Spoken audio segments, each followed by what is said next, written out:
आपण पाहत आहात नाशिक खबर न्यूज, जनतेचे हक्काचे व्यासपीठ। नाशिक महानगरपालिका स्थायी समितीचे सभापती मच्छिंद्र सानप यांच्या अध्यक्षतेखाली राजीव गांधी भवन येथे स्थायी समितीची महत्त्वपूर्ण बैठक पार पडली।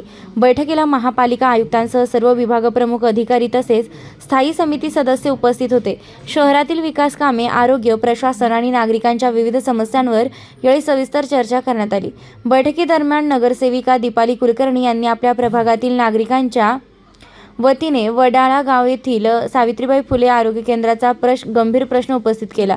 या आरोग्य केंद्रात आवश्यक वैद्यकीय उपकरणे, औषध साठा, पुरेसे कर्मचारी आणि इतर मूलभूत आरोग्य सुविधा उपलब्ध नसल्यामुळे नागरिकांना मोठ्या अडचणींचा सामना करावा लागत असल्याचं त्यांनी सभागृहाच्या निदर्शनास आणून दिलंय। नागरिकांना दर्जेदार आरोग्य सेवा मिळावी यासाठी तातडीनं आवश्यक सुविधा उपलब्ध करून देण्याची मागणी त्यांनी केली। याशिवाय बैठकीत महानगरपालिकेच्या विविध जनजागृती जाहिराती, होर्डिंग्ज व बॅनर उभारणी, वृत्तपत्रांमधील जाहिराती, महापालिकेच्या रुग्णालयांमधील देखभाल, ऑपरेशन आणि मेंटेनन्स तसेच शहरातील विकास कामे, महसूल, भूखंड आणि विविध विभागांच्या प्रशासकीय प्रस्तावांवरही चर्चा करण्यात आली आहे। या बैठकीत नगरसेवक योगेश गाडेकर, राहुल दिवे, मुकेश शहाणे, नगरसेविका दीपाली कुलकर्णी, आदिती पांडे माणकर आणि जयश्री गायकवाड यांनी आपल्या आपल्या प्रभागातील विविध नागरी समस्यांकडे प्रशासनाचं लक्ष वेधत त्या तातडीनं सोडविण्याची मागणी केली। या बैठकीत उपस्थित करण्यात आलेल्या सर्व प्रश्नांची प्रशासनानं दखल घेत आवश्यक ती कार्यवाही करण्यात येईल असं आश्वासन दिलंय। त्यामुळे नागरिकांच्या अनेक प्रलंबित प्रश्नांवर लवकरच सकारात्मक निर्णय होण्याची अपेक्षा व्यक्त केली जात आहे।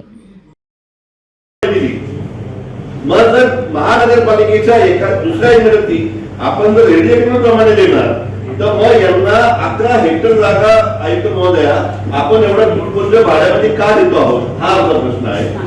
मुळात उद्यान विभागाच्या माध्यमातून उद्यान ते छोटंच आहे तिथे, परंतु इतर जो खर्च आपण करत आहोत तो मोठ्या प्रमाणामध्ये आहे आणि म्हणून आयुक्त महोदया या डॉक्टर आम्ही तुम्ही द्या, आम्हाला बंधन नाही, तुम्ही देऊ नका, आमचं बंधन नाही, ते राहायला पाहिजे।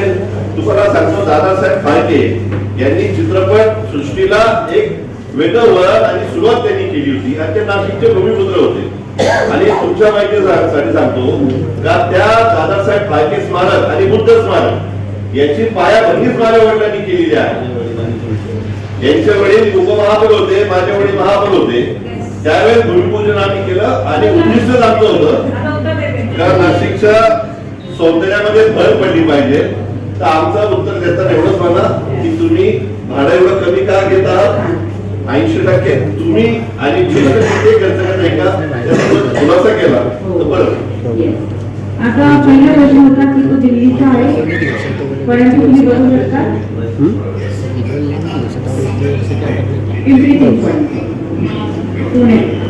तारंगणाचा जो विषय आहे मेकरचा, आयुक्त महोदया या विषयाला मागच्या वेळेस आम्ही तहकूब ठेवला होता, कारण मागच्या वर्तमानपत्रामध्ये सुद्धा याच्यावर या कामावर संशय ठेवला होता। याची मुदतवाढ आता कशी दिली, फक्त एक प्रश्न उत्तर दिलं तर म्हणजे मला तुम्हाला लक्ष या सभागृहामध्ये वेधू इच्छितो आणि पत्र देऊ इच्छितो। आयुक्त महोदय, सभापती महोदय, दादासाहेब गायकवाड फाळके स्मारक, सॉरी माफ करा, दादासाहेब फाळके स्मारक, आमच्या याच्या दादासाहेब गायकवाड पण मनामध्ये आहे।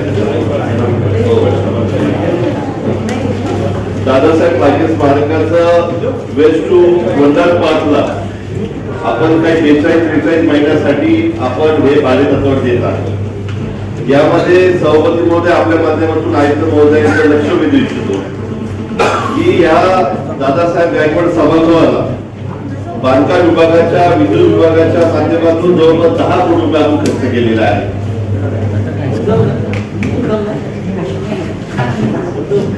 नाही तुम्हाला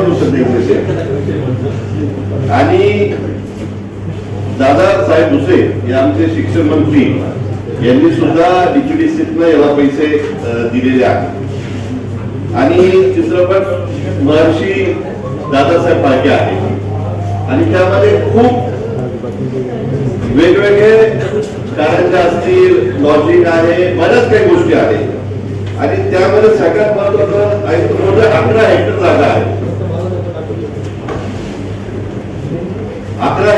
75 जागा आहे.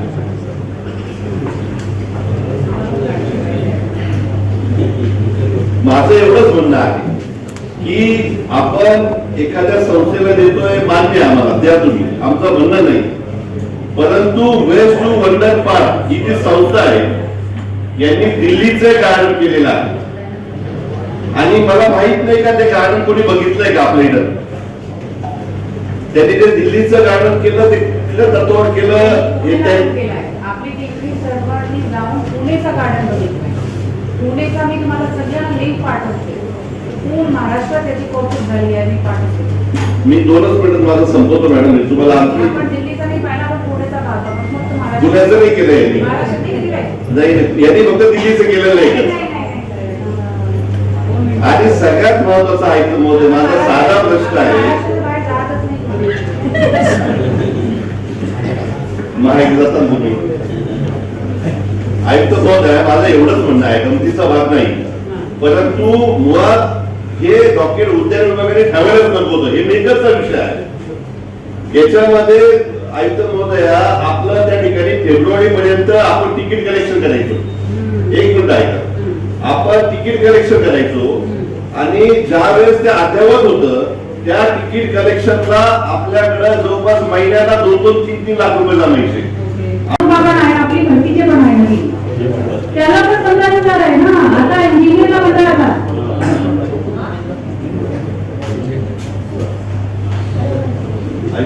मिनिमम वेजेस जे आहे, तुम्ही सदाच्या साहेब कुठं त्यामध्ये तुमचं डॉक्टर मिनिमम जे आपली दर आहे तेवढा तरी आपण दिलं पाहिजे. याप्रमाणे याला जोडून त्यांच्यासाठी पण काही कामात आहे आणि तो स्वतःचे पैसे टाकून नाही करणार. गार्डन असं त्याला चालवायला 20 लाखाचा खर्च आम्ही तुम्हाला आता वाटतो आणि जर तो चांगलं चालवेल तर त्याला अजून पैसे खर्च करावे लागेल. धन्यवाद. आयुक्त महोदयांनी एक चांगली माहिती या माध्यमातून दिली. निश्चित सर्व सदस्य आपल्या भागातील गार्डन असेल काय असेल हे सगळं करतील. आयुक्त महोदया, मी आपलं लक्ष वेधू इच्छितो अनुकंपा तत्वावर काम करणाऱ्या कर्मचाऱ्यांचं.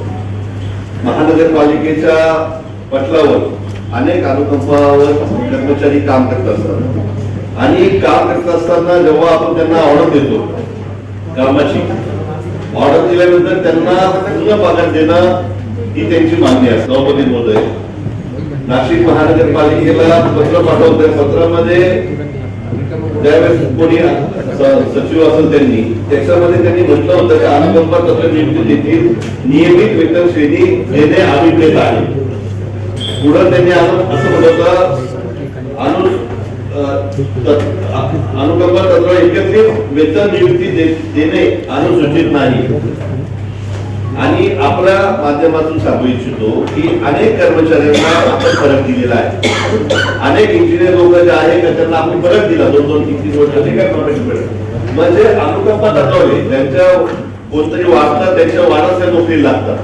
तर मला असं वाटतं त्यांना दिलं पाहिजे. आता मी ज्यावेळेस सातारकर साहेबांची चर्चा केली त्याच्यामध्ये सफाई कर्मचारी, इतर कर्मचारी सुद्धा खूप असतात आणि त्याच्यामध्ये त्यांच्यावर आपल्यावर महापालिका 100 कोटीचा बोजा पडू शकतो जे आपण लाड कमिटीच्या शिफारशीनुसार देऊ. परंतु ठीक आहे ना, परंतु जे अनुकंपावर आहे त्यांच्या वारसाला नोकऱ्या मिळाल्या त्यांना तर सहानुभूतीपर विचार केला पाहिजे. ते काय फार काही नाही. आपण 2-3 वर्षांनी मॅडम आपण अनुकंपाच्या याद्या भरतो, जे काही वेटिंगला असतो त्यानुसार घेतो. आणि म्हणून माझं या बाबतीत आपल्याला मागणी आहे की याचा पूर्ण पगार आपण द्यावं अशी आमची मागणी आहे. आणि हे त्या बाबतीमध्ये आपल्याला पत्र आहे तर त्याचा आपण सातारकर साहेबांना जर ते पुटअप केलं तुम्ही थोडासा एक्झामिन करू मॅक्सिमम आपण देऊ शकतो त्याप्रमाणे लीगल आणि आपल्याला नाही असा प्रकार जसं मागे फायदे स्मारकमध्ये आपण केला होता. 25 कोटी खर्च करून ही जर तो 3 वर्षात बंद पडला मग त्याचा अर्थ काय? या विषयावर काम करून आम्ही ओव्हरऑल मेंटेनन्सचे पण खर्चाचा तेव्हाचा काढला. उद्यान विषयक दैनंदिन देखभाल मक्तेदार कर्मचारी यांची सॅलरी होती 4,66,000. लाईट बिल विद्युत सरासरी देय 3 लाख. घनकचरा व्यवस्थापन मनपा कर्मचारी 10 लोकांचे वेतन 5 लाख. मिळकत विभाग मनपा कर्मचारी 7 लोकांचे वेतन 3,50,000. तिकीट काउंटर वगैरे ते बसायचे. मनपा सुरक्षा विभाग कर्मचारी 3, मक्तेदार कर्मचारी 12 वेतन त्यांची 3,86,000. असं करून टोटल 19,82,000 आपल्याला पण फॅमिलीवर खर्च करायला लागतो, फूट झाली तर तो वेगळा विषय. समजा आता जे आपण काम केलं आहे 10 कोटीचा कडनं किंवा कोणीतरी देत असेल, त्याच्या डीएमपी किती आहे? 1 वर्ष, 2 वर्ष, 3 वर्ष आहे. 3 वर्षानंतर फाउंटेन बंद पडला तर खर्च कोण करणार? मनपा, बरोबर. परंतु आपण जे हे नवीन फॉर्मॅट आणलाय त्याचा तसा काही नाही. आता विषय काय आहे, तुम्ही जर बघताय की तिकीट विक्रीची किती उत्पन्न आहे? 1,50,000 रुपये. खर्च किती आहे आपला? 19,82,000, बरोबर 20 लाख पकडा, आणि तिकीट 1.5 लाखाची होते. आपण भावू शकतो का? ह्याच कारणाने तो मागे बंद पडला, आणि ह्याच कारणाने परत येऊ नये एवढे पैसे टाकून पण म्हणून आपण असा फॉर्मॅट काढला की जे काही मेंटेनन्स आहे ती त्यांची जबाबदारी, त्याला बंद नाही पडून द्यायची, त्यांची जबाबदारी. मी मुकेश भाऊला पण सांगितलं, त्यांच्याकडे काही पण मागून ते पडते तसं आम्हाला त्रास होतो त्या ठिकाणी. मेडिको हॉस्पिटल हे अत्यंत महत्वाचं हॉस्पिटल आपल्या महानगरपालिकेचं आहे, आणि म्हणून मी आपल्या माझं आयुक्तांना विनंती करेन की मेडिको हॉस्पिटल असेल, कथाडा हॉस्पिटल असेल, ज्या मनवडीला आहे, या सगळ्या हॉस्पिटल भेटल. आणि त्यावेळी फक्त सगळे वैद्यकीय अधिकारी आपले, तुम्ही असाल, मला आयुक्त मॅडम तुम्ही असेल चालेल, आणि आपल्या सगळ्या सदस्यांची एक बैठक लावा. मग त्या बैठकीमध्ये इमानदाराचे विषय असेल, गामने त्यांनी सांगितलेला विषय असेल, मी सांगितलं का आम्ही ठराव केले कॅम्प्युटर टेक्निशियन त्याचा मुदतवाढीचा असेल किंवा मानधनाचा असेल, हे सगळे विषय त्याच्यामध्ये खरेदी असेल, स्टाफचा असेल, हा सगळ्या विषयाला घेऊन आपण एक बैठक स्वतंत्र लावूया. तुम्ही सीआरएसएफ फंड मधून म्हणताय करायला, परंतु याच्या अगोदर 16 वर्ष काय झालं? आज मॅडम इथे आहे, परंतु याच्या अगोदर 16 वर्षांना काय झालं? आज मॅडमच्या माध्यमातून, आयुक्त महोदयाच्या माध्यमातून सीआरएसएफ फंड येत आहे, तुमच्या माध्यमातून येत आहे, म्हणून आपण त्यांना कार्यवृत्ती मंजूर, आपण कार्यवृत्ती मंजुरी देऊ. आमचं त्याबद्दल नाही. तुम्ही एका प्रशासनाने एक चांगलं डॉक्टर ठेवत असाल तर याच्यामध्ये पण करताय. तोच आहे सेम टीम, आपली टीम तिथे जाऊन पाहिजे. ठीक आहे. नंतर आता विषय काय आहे, तुम्ही जर बघू शकता आपला सफाई कर्मचाऱ्याच्या महिला काम करतात, त्या ठिकाणी आपल्याकडे वॉर्डवाय सुद्धा नाही आहे. आयुक्त मॅडम, बिट्टो हॉस्पिटल एवढं मोठं हॉस्पिटल आहे, वॉर्डवाय देखील नाही. वॉर्डवायचं काम त्या सफाई कर्मचारी ज्या महिला करतात त्यांना करावं लागतं. कधी कधी आपल्या सिस्टर आहेत, त्या सिस्टर लोकांना पेशंट आलं तर पेशंट उचलावं लागतं. ही परिस्थिती आहे. मला त्याबद्दल थोडीशी काम करतो. वॉर्डवाय त्या ठिकाणी कमीत कमी 3 ते 4 वॉर्डवायची आवश्यकता आहे. म्हणजे असा अमल केला तर फक्त काही ठिकाणी आता फक्त 1 ते 4 जण काम करतायत, ऍक्च्युअल मध्ये तिथे कमीत कमी 30-40 जणांची आवश्यकता आहे. वॉर्डवाय असेल किंवा सिस्टर असेल, नर्स असेल. पहिल्यापासून आम्ही सांगत असताना देखील त्याच्यावर कारवाई का होत नाही? आपण पूर्ण आव्हान याच्यावर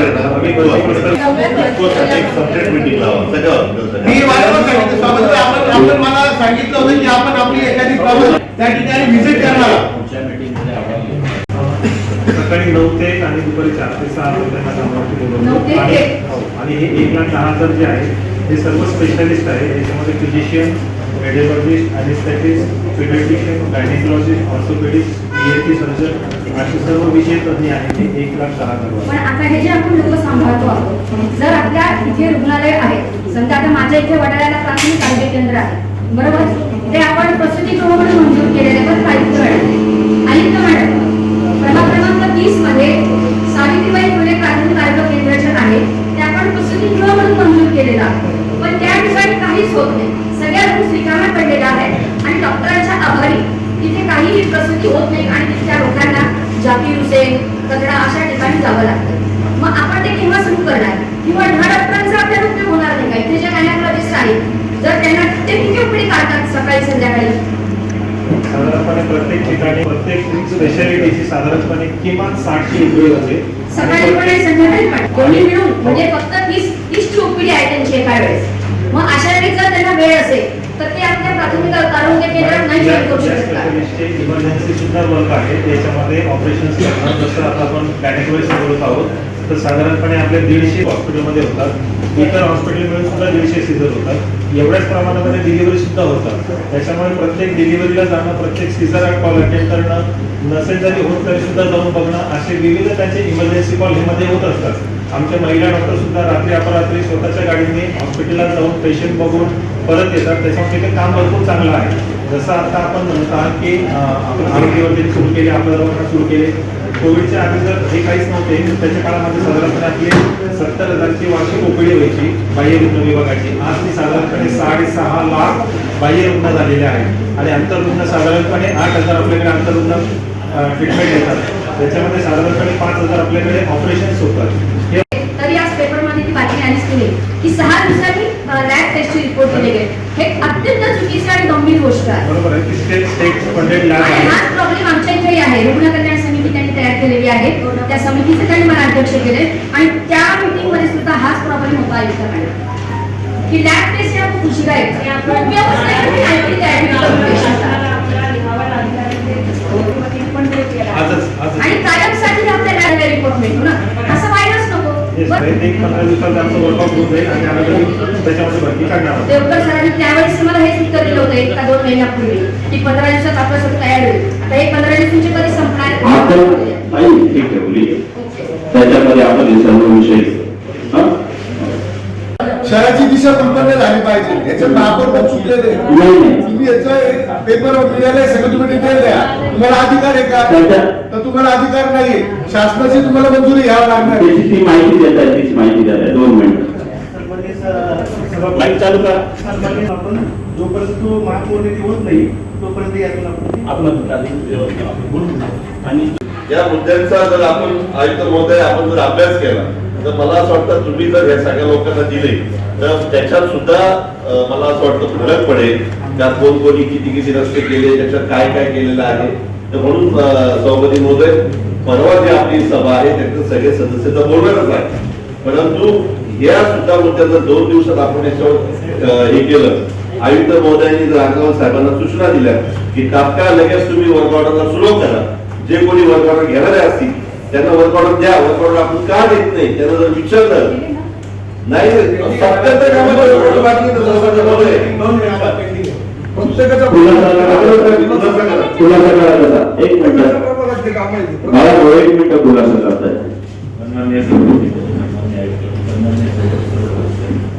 याच्यामध्ये जे डांबराचे काम आहे आपण त्यांना जे आपण जे बिलो गेले 30-35% त्या लोकांचं काय?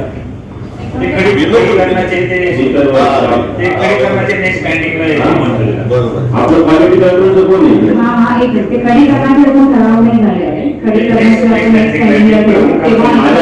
काम चालू केलं. 4 वर्ष होते. मान्य करतो का प्रशासन काळ आहे, निविदा प्रक्रिया राबवली गेली नसेल. अनेक निविदा प्रक्रिया राबवल्या प्रशासन काळामध्ये, परंतु ठीक आहे. परंतु यामध्ये यांनी डॉक्युमेंटमध्ये असं म्हटलेलं आहे की आतापर्यंत काम केलेलं 6 महिने त्याला मुदतवाढ आणि परत त्याच्या पुढे 6 महिने, म्हणजे निविदा प्रक्रिया राबवण्यासाठी पुन्हा कार्यउत्तर मंजुरी पाहिजे. बरोबर ना? म्हणजे मुदतवाढ आता काम करतो त्याला पण 6 महिने पाहिजे आणि मुदतवाढ नंतर कार्यउत्तर 6 महिन्यासाठी सुद्धा मुदतवाढ पाहिजे. तर आयुक्त महोदया की गेल्या 16 वर्षापासून ह्या मंडळींना ही निविदा प्रक्रिया राबवतच नाही आली का? बरं, जी एजन्सी काम करती याच्यावर एवढे मेहरबान का आहे की त्यालाच मुदतवाढ 16 वर्षापासून द्यायची? सीएस 12 वर्षापासून 12 वर्ष दिले असं म्हटलं होतं का कुंभ पर्व आहे, परंतु 16 वर्ष एखाद्या संस्थेला आपण त्यांना मुदतवाढ देत आहे. मग याच्यामध्ये काय इंटरेस्ट आहे का त्या संस्थेबद्दल? ही सुद्धा शंका आपल्या सगळ्यांमध्ये येते. आणि आता पुन्हा त्यांनी कार्योत्तरसाठी मंजुरी ठेवलेली आहे आणि म्हणून सभापती महोदय मी आपल्या यांच्याकडनं माहिती घेऊ जी कार्योत्तर का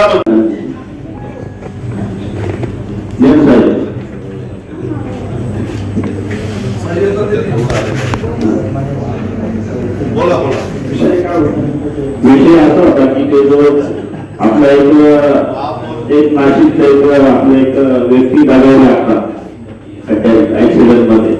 तर त्याच्या तो ती मुलगी आहे ती 2 ते 3 वर्षाची आहे. शिक्षणाचा काही आपण खर्च शिष्यवृत्ती आहे ना, तर त्याची डॉक्युमेंट तेवढे करून घ्या तुम्ही. फंडमध्ये निधी टाकतो, पंतप्रधान तुमच्या फंडमध्ये निधी टाकतो, सीएम फंडमध्ये आपण सहाय्यता निधी टाकतो. तर मी सांगेन की सगळ्यांच्या सहमती असेल तर एक दोन महिन्याचा पगार आपण तिकडं वळवून जर नाशिककरांना याची मदत होत असेल तर मला असं वाटतं हा उपक्रम आपण हाती घ्यायला काय हरकत नाही. सगळ्या सन्माननीय अधिकाऱ्यांचाही पगार घ्यायला हवा अशी सगळ्यांना विनंती त्यांना पगाराची गरज आहे का? तेच म्हटलं एक महिन्याचा पगार एक नाशिककरांसाठी दिला तर काही महत्व ठरणार नाही. आणि विनंती करेन की हा जो उपक्रम आहे आपला तर हा फक्त आता जे खड्ड्यांमध्ये दगावले त्यांच्यासाठी न राहता तो पुढे पण हे कंटिन्यू चालावं. कारण असे बरेच रुग्ण असतात तर ते उपचाराअभावी त्यांचा मृत्यू होतो, तर याचा नक्कीच त्या लोकांनाही फायदा होईल अशी मी आपल्याला विनंती करते. सन्मान्य सभापती, मी प्रत्येक मीटिंगला राज सारथीचं बोलते. आता तुम्ही ती समिती पण गठीत केली आहे आणि आपण आज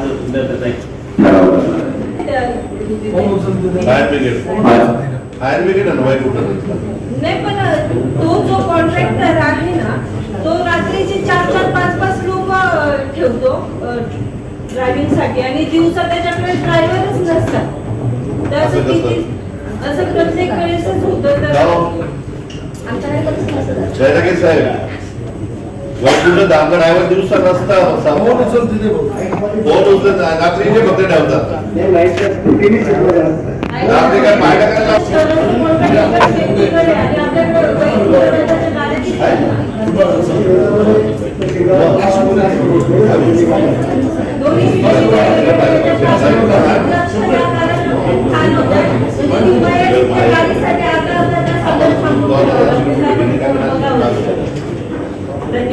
याच्यासाठी आपण माहिती घ्यावी आणि त्यापूर्वी सभापती महोदय आपण रुलिंग द्यावं की जे काम होतं त्यासाठी 6 महिने मंजुरी द्या, परंतु कार्य उत्तर 6 महिने मंजुरी देऊ नका. अत्यावश्यक आहे का? पाण्याच्या टँकरला आपण मान्य आहे कार्य उत्तर मंजुरी करतो, परंतु याच्यासाठी कार्य उत्तर मंजुरी करण्याची काही गरज नाही ना. आणि म्हणून कार्य उत्तर मंजुरी न देता कार्य उत्तर मंजुरीसाठी 6 महिन्याची मुदत द्यावी नाही. आणि पुढच्या मीटिंगला या ठिकाणी आयुक्त महोदयांच्या समोर आपण 16 वर्ष याच्यामध्ये मुदतवाढ का दिली याचा खुलासा करावा. परंतु 16 वर्ष ही लोक झोपली होती का एवढाच आमचा मुद्दा आहे. याचा तुम्ही बघता अवलोकन करावं. 16 वर्ष तुम्ही आता सांगितलं आपण एक प्रोजेक्ट त्याच्यासाठी केला नाही, बट ज्याला आपण आता निकाल तर तुम्ही रद्द केला फक्त 6 वर्ष. आपण माझ्या असं सजेशन आहे की आपण अप्रूव्ह करू आणि 16 वर्षाची मी पुढच्या मीटिंग मध्ये सविस्तार देतो सगळे माहिती. ठीक आहे दादा, हा विषय त्यांना 1% जे काम करणार या तत्व लागू दिलेला आहे. क्षेत्र आहे आपलं. आपण इतर जे आपले मिळकती आहे मिळकत विभागाचे लोक असतील, आपण कोणी हॉल मागितला कुठची गोष्ट मागितली तर आपण त्यांना रेडी रेकनर प्रमाणे त्यांना भाडं करायला करतो आणि रेडी रेकनर प्रमाणे त्यांच्याकडून भाडा करतो. मागच्या सभापती महोदय तुमच्या वार्डामध्ये एक शाळा दिली, ती शाळा सुद्धा रेडी रेकनर प्रमाणे दिली. मग जर महानगरपालिकेच्या एका दुसऱ्या इमारती आपण जर रेडी रेकनर प्रमाणे देणार तर मग यांना 11 हेक्टर जागा आयुक्त महोदया आपण एवढ्या तुटपुंज भाड्यामध्ये का देतो आहोत हा आमचा प्रश्न आहे. मुळात उद्यान विभागाच्या माध्यमातून उद्यान ते छोटंच आहे तिथे, परंतु इतर जो खर्च आपण करत आहोत तो मोठ्या प्रमाणामध्ये आहे. आणि म्हणून आयुक्त महोदया या डॉक्टर आम्ही तुम्ही द्या, आम्हाला बंधन नाही, तुम्ही देऊ नका, आमचं बंधन नाही, ते राहायला पाहिजे. तुम्हाला सांगतो दादासाहेब फाळके यांनी चित्रपट सृष्टीला एक वेगळं वळण आणि सुरुवात त्यांनी केली होती आणि ते नाशिकचे भूमिपुत्र होते. आणि तुमच्या माहितीसाठी सांगतो का त्या दादासाहेब फाळके स्मारक आणि बुद्ध स्मारक याची पायाभरणीच माझ्या वडिलांनी केलेली आहे. यांचे वडील उपमहापौर होते, माझे वडील महापौर होते. त्यावेळेस भूमिपूजन आम्ही केलं आणि उद्दिष्ट आमचं होतं का नाशिकच्या सौंदर्यामध्ये भर पडली पाहिजे. तर आमचं उत्तर देताना एवढंच म्हणा की तुम्ही भाडं एवढं कमी का घेत आहात. 80% तुम्ही आणि 20% खर्च करत नाही का खुलासा केला तर बरं. आता पहिला प्रश्न होता की तो दिल्लीचा आहे, परंतु तुम्ही बघू शकता पिंपरी चिंचवड, पुणे.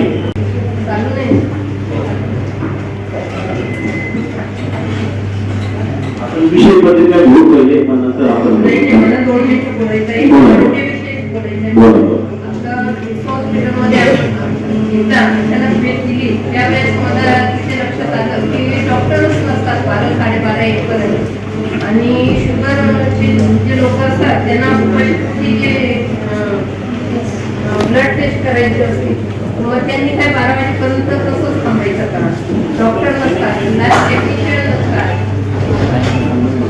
हॉस्पिटलचं हे तर आपल्या सगळ्या नाशिकमध्ये सगळ्यात 1 नंबरचं होतं. मग काय प्रॉब्लेम नाही, त्यांना डॉक्टर वेळेवर उपस्थित का राहते? नाही टायमिंग काय त्यांचं म्हणणं आणि संध्याकाळी 4 ते 6 असतात. याच्यामध्ये सुद्धा आपण तिथं आता एक विषय आपण सर्व शहरातील दवाखाने याच्यासाठी एक विशेष मीटिंग घेतो आपण, विशेष 5 हजार झालेला हॉस्पिटलला आपण एक उद्देश ठेवू. तुम्ही बरोबर आम्हाला आपण गेली सांगायचंय की गरीब तिथे येणारे सगळे गरीब लोक असतात, शिक्षण करतात. सगळ्यांनी डॉक्टरांनी सगळ्यांनी एकत्र येऊन आणि उपस्थिती असणं गरजेचं आहे.